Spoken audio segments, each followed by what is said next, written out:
Chanakya forum presents रणक्षेत्र। नमस्कार, रणक्षेत्र में आपका स्वागत है। मैं राव अवतार पांडे और मैं अंश।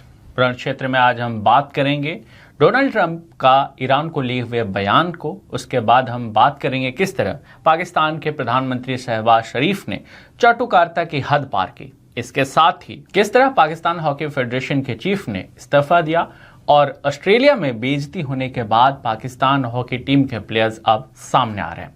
शुरुआत करते हैं पहली खबर से। अंश, फिर से डोनाल्ड ट्रंप ने ईरान को लेकर बोला है कि क्या नया बयान इन्होंने नया बयान दे दिया। इनसे बोर्ड ऑफ पीस के दौरान इन्होंने बोला कि ईरान से डील करना हमेशा से मुश्किल रहा है और आगे ये क्या कार्रवाई होगी आपको 10 दिन के अंदर पता चल जाएगा। अब ये जो बयान है 10 दिन के अंदर पता चल जाएगा। एक सेकंड, क्या ये कुछ हिंट दे रहे हैं कि 10 दिन के अंदर हम कुछ अटैक कर सकते हैं? हाँ, मैं यही आगे कहने वाला था। ये जो सवाल ये इन्होंने जो बोला ना, within the 10 days will come to know, इस 10 डेज के उनके बयान ने कई तरह के सवाल खड़े कर दिए। क्या 10 दिन के अंतर्गत ईरान पर अमेरिका हमला करेगा?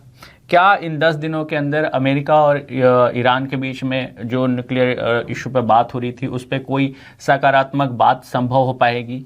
या फिर से डोनाल्ड ट्रंप कुछ ऐसा करेंगे जैसे वेनेजुला में उन्होंने कहा था कि बात हो रही है और सडनली कार्रवाई हुई थी। ये तमाम 3 सवाल अभी इनके इन बयान के बाद खड़े हो रहे हैं। तुम पूरे इनके बयानों को कैसे देख रहे हो? अभी डोनाल्ड ट्रंप का जो मुझे जितना समझ आता है वो अपने किसी भी एक स्टेटमेंट को लेके उस पर स्टिक नहीं रहते हैं। उस चीज़ को लेके वो एक्शन ले सकते हैं, हम इस चीज़ को डिनाई नहीं कर सकते। हम ये नहीं कह सकते कि यूएस ईरान पर हमला नहीं करेगा, बिल्कुल कर सकता है। बट उस बयान का मतलब क्या है, जैसे हमें नहीं समझ आ रहा, तो मुझे लगता है डोनाल्ड ट्रंप को खुद भी नहीं समझ आता कि वो बयान का मतलब क्या है। दरअसल जिस तरीके से ईरान और अमेरिका के बीच में चीज़ें चल रही हैं, 2 तरफ से चल रही हैं। एक ओमान के मीडिएट करने के बाद दोनों देशों के बीच में बातचीत भी चल रही है। वहीं दूसरी तरफ अमेरिका पूरी सैन्य ताकत जो है मिडिल ईस्ट में इस समय बढ़ाता हुआ नजर आ रहा है। अगर कुछ जानकारों का माने तो 2003 जब इराक युद्ध हुआ था उसके बाद सबसे ज़्यादा मिलिट्री एस्टेब्लिशमेंट जो है इस समय मिडिल ईस्ट में मूव कर रही है ईरान को लेकर। इस तरफ से जितने भी अगर हम उनके मिलिट्री एक्शंस को देखें तो ऐसा लगता है कि शायद आने वाले समय में ईरान पर अमेरिका हमला कर सकता है। जो ये 10 दिन का लाइन है, 10 दिन का नहीं, 10 दिन का तो उनका एक बयान था। उसके अलावा भी एक खबर कल भी आई थी, CNN की एक खबर थी जिसके अनुसार वीकेंड यानी इस हफ्ते के अंत तक वो ईरान पर हमला कर सकते हैं। तो ईरान पर कब हमला होगा ये तो डोनाल्ड ट्रंप ही जानते हैं। लेकिन जिस तरह से फोर्सेस की मूवमेंट हो रही हैं, जिस तरह से naval ships, war ships Iran की तरफ मूव कर रही हैं, इस बात की संभावना बन रही है कि शायद अमेरिका ईरान पर हमला करे। लेकिन उन्होंने अभी जैसे कि कल जब बोर्ड ऑफ पीस में बोल रहे थे, उन्होंने बोला कि 10 दिन के अंतर्गत पता चल जाएगा। अब इस सवाल ने फिर से क्यूरियोसिटी बढ़ा दी है, लोगों के मन में ये सवाल कर दिया है कि भाई कल तक तो ये खबर आ रही थी कि हफ्ते के अंत तक यानी वीकेंड तक कार्रवाई होगी, अब हो रही है कि 10 दिन तक। तो क्या बैकडोर पे कुछ बात चल रही है या मिलिट्री की ही तैयारी चल रही है जिसकी ये संकेत कर रहे हैं? अब इसके लिए तो मेरे हिसाब से हमें थोड़ा वेट करना चाहिए। जैसे उन्होंने 10 दिन का जो टाइम बोला है, और ये भी नहीं पता उन्होंने टाइम 10 दिन का बोला है, कोई बड़ी बात नहीं वो कल अटैक कर दें। जिस तरह से अमेरिका के इतिहास, अगर हम उसकी कार्रवाइयों के इतिहास को देखें तो उसके बयान और उसकी कार्रवाई हमेशा एक जैसे नहीं रही है। जैसे पहले भी अमेरिका बोल रहा था कि हम ईरान के साथ टॉक्स में हैं, जब अमेरिका ने मिडनाइट हैमर किया था वो उस दौरान भी टॉक्स में थे ईरान के साथ, बट वो सडनली एकदम से अटैक कर दिया उन्होंने ईरान के ऊपर। और अभी भी ये बात चल रही है कि ओमान के मीडिएशन में जिनेवा में बात हुई, उसके बाद हालांकि अमेरिका की तरफ से कोई सकारात्मक बयान या कोई पॉजिटिव स्टेटमेंट नहीं आया। ईरान की तरफ से फिर भी एक बयान आया कि जो गाइडिंग प्रिंसिपल हैं उन पर बात हुई, लेकिन अमेरिका उस समय भी पोस्चर उसके पॉजिटिव नहीं दिखे। अब फिर से इस तरह के बयान, अब ये देखना होगा अगले 10 दिनों में ईरान को लेकर अमेरिका क्या कार्रवाई करने वाला है। इन सब के बीच रशिया और ईरान ने नेवल एक्सरसाइज करने की घोषणा की है। ये एक्सरसाइज ओमान के कोस्ट के आसपास होगा। अब ये देखो एक नया मोड़ आया। पहले सिर्फ अमेरिका और ईरान की बात हो रही थी, डोनाल्ड ट्रंप बयान दे रहे थे, ईरान की तरफ से भी पोस्चरिंग हो रही थी, मिलिट्री मूवमेंट्स हो रही हैं। अब रशिया और ईरान ने एक साथ एक्सरसाइज शुरू करने की बात कही है। अब यहाँ पे 2 सवाल उठते हैं। क्या अगर अमेरिका मिलिट्री एक्शन लेता है ईरान पर तो रशिया उसी तरह से सामने आएगा एक अलाई के रूप में, क्या रशिया भी ईरान और अमेरिका के इस युद्ध में अगर होता है, मिलिट्री एक्शन होता है, तो क्या कूद जाएगा? क्योंकि रशिया पहले से ही यूक्रेन के युद्ध में फंसा हुआ है। तो ईरान के मामले में रशिया कितना मददगार ईरान के लिए हो सकता है, ये अभी देखना होगा। लेकिन अब ईरान और रशिया ने एक नेवल एक्सरसाइज की घोषणा की है।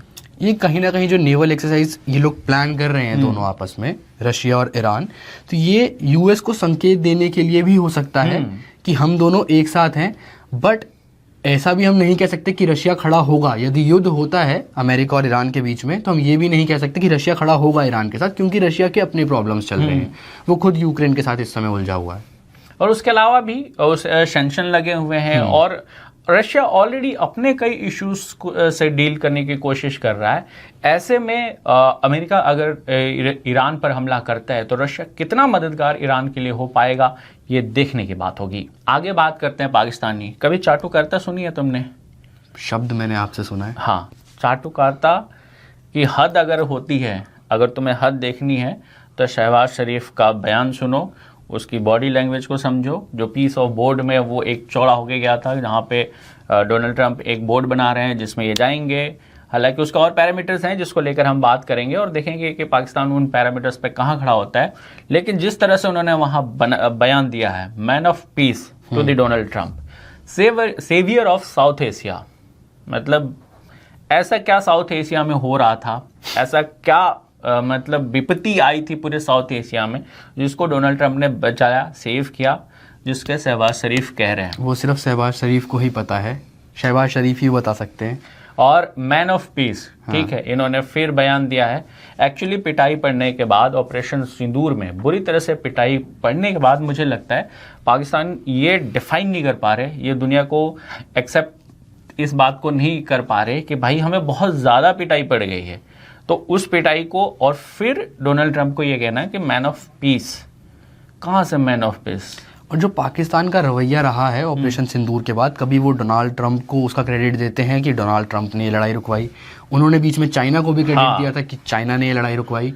तो मेरे हिसाब से उनके दिमागी संतुलन जो है थोड़ा बिगड़ गया ऑपरेशन सिंदूर के बाद से। वो खुद डिसाइड नहीं कर पा रहे हैं कि हुआ क्या था। या फिर कुछ ऐसा है कि जहां से पैसे मिलने की संभावना हो, और यदि वो कहे कि भाई हमने लड़ाई रुकवाई थी, तो वो एक्सेप्ट कर लेंगे, हाँ इन्होंने और शहबाज शरीफ का बयान मैं आपको बताता हूँ। We deeply appreciate your unique initiative and your dynamic leadership in advancing peaceful solutions to conflict across the globe.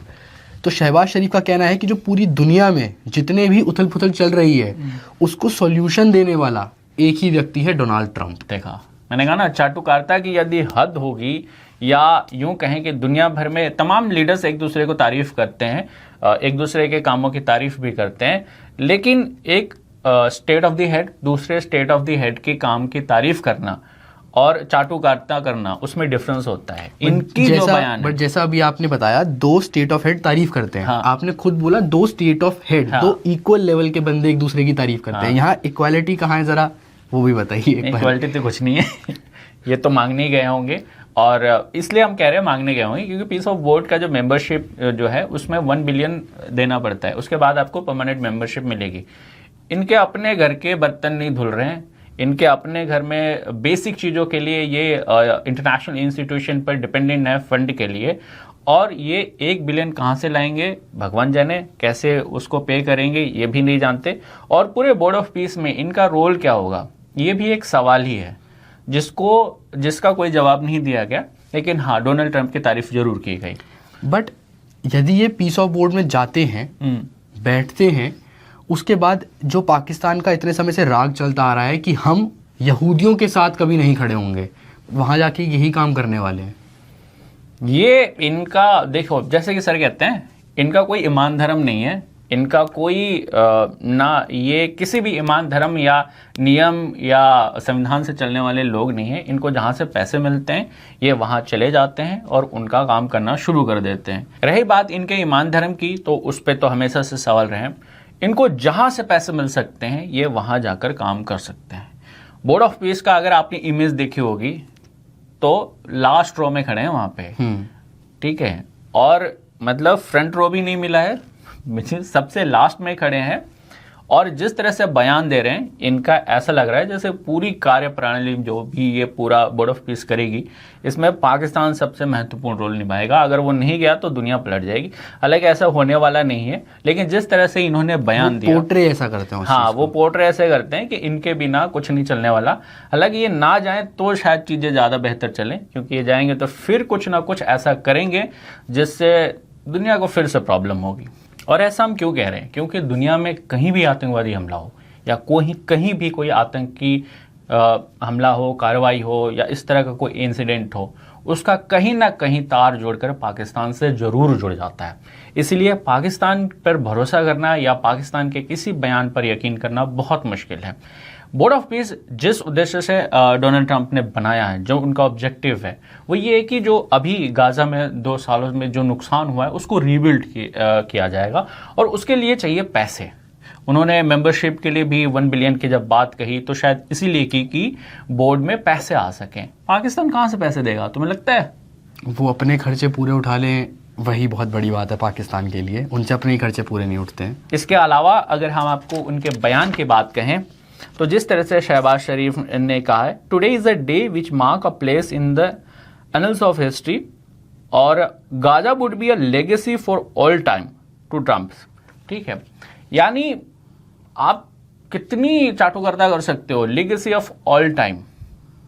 Donald Trump को भी हालांकि उनको अच्छा लगता है अपनी तारीफ सुनना, उन्हें अच्छा लगता है कि कोई उन्हें अच्छा अच्छा कहे, लेकिन मेरे को नहीं लगता कि ये भी अच्छा लग रहा है कि इतना कह दिया जाए कि उसे भी यकीन करना मुश्किल हो कि भाई ये तो ज़्यादा हो रहा है। बात करते हैं पाकिस्तान की ही आगे। पाकिस्तान के हॉकी यानी पाकिस्तान हॉकी फेडरेशन के चीफ ने इस्तीफा दे दिया है। ऑस्ट्रेलिया में जो कंट्रोवर्सी हुई उसके बाद उन्होंने ये कदम उठाया। दरअसल पाकिस्तान हॉकी की टीम ऑस्ट्रेलिया खेलने गई थी, लेकिन वहां पर उन्हें बहुत ही अपमान का सामना करना पड़ा, बड़ी बेइज्जती हुई। दरअसल एज ए स्पोर्ट्स जो टीम मेंबर्स हैं वो वहां गए, उन्हें ना वहां पर होटल मिला, ना वहां पर प्रॉपर अरेंजमेंट मिला और कोई उन्हें व्यवस्था नहीं मिली। और इवन जब वो वहाँ पहुंचे, जब वो सिडनी लैंड हुए, उसके बाद उनको 12 या 13 घंटे तक कुछ सड़क पे ही रहना पड़ा, क्योंकि उनके पास कोई होटल बुकिंग नहीं थी और ये सारी उनको परेशानियों का सामना करना पड़ा। इसके बाद आगे चलकर जब उनको स्टे मिला जहाँ पर भी, तो वहाँ बर्तन भी उनको खुद धोने पड़े और ये सारी दिक्कतें भी उनको देखनी पड़ी। उसके बाद पाकिस्तान हॉकी टीम की तरफ से एक बयान आता है कि नहीं, हमारे साथ ऐसा कुछ नहीं है, हम बिल्कुल सही हैं। कि बात इंडिया तक पहुंच गई है, और जब इंडिया की बात आई तो इसमें खुद मैंने फील किया कि बात मेरे मुल्क की है, मेरे मुल्क की बदनामी नहीं होनी चाहिए। मैंने इंडिया को जो है वो फेस करने के लिए वीडियो बनाई कि हमारे सारे हालात बिल्कुल ठीक हैं, टीम के साथ कोई ज्यादती नहीं हो रही। अब एक नई वीडियो और रिलीज हुई है, उसमें पाकिस्तान की जो हॉकी टीम है वो ये कमिट कर रही है कि जो हमने पहले वीडियो बनाई थी प्रेशर में आके बनाई थी, क्योंकि भारतीय हॉकी टीम भी यहाँ पे प्रेजेंट थी, तो हमारे ऊपर एक तरीके का प्रेशर था कि हमारे देश की बदनामी ना हो जाए। बट इतनी जलालियत सहन करने के बाद, इतनी सारी मुसीबतें सहन करने के बाद उन्होंने बोला कि नहीं, यहाँ हमें बहुत कठिनाइयों का सामना करना पड़ा है। लवारसों की तरह घूमते रहे, किसी बंदे ने हमारी टीम का कोई एहसास नहीं किया। इंडिया को जो है वो फेस करने के लिए वीडियो बनाई कि हमारे सारे हालात बिल्कुल ठीक हैं, टीम के साथ कोई ज्यादती नहीं हो रही। दरअसल ये बात बिल्कुल झूठ थी। जो इस मैनेजमेंट के साथ हम आगे काम नहीं कर सकते। सुबह उठ के लड़के अपना ब्रेकफास्ट खुद बना रहे हैं, उसके बाद लड़के जो वो बर्तन 2-2, 3-3 घंटे बर्तन वॉश कर रहे हैं। 12 से 13 घंटे तक हमें सड़क पे ही रुकना पड़ा है, तो मतलब एक देश के लिए कितनी शर्मनाक बात है।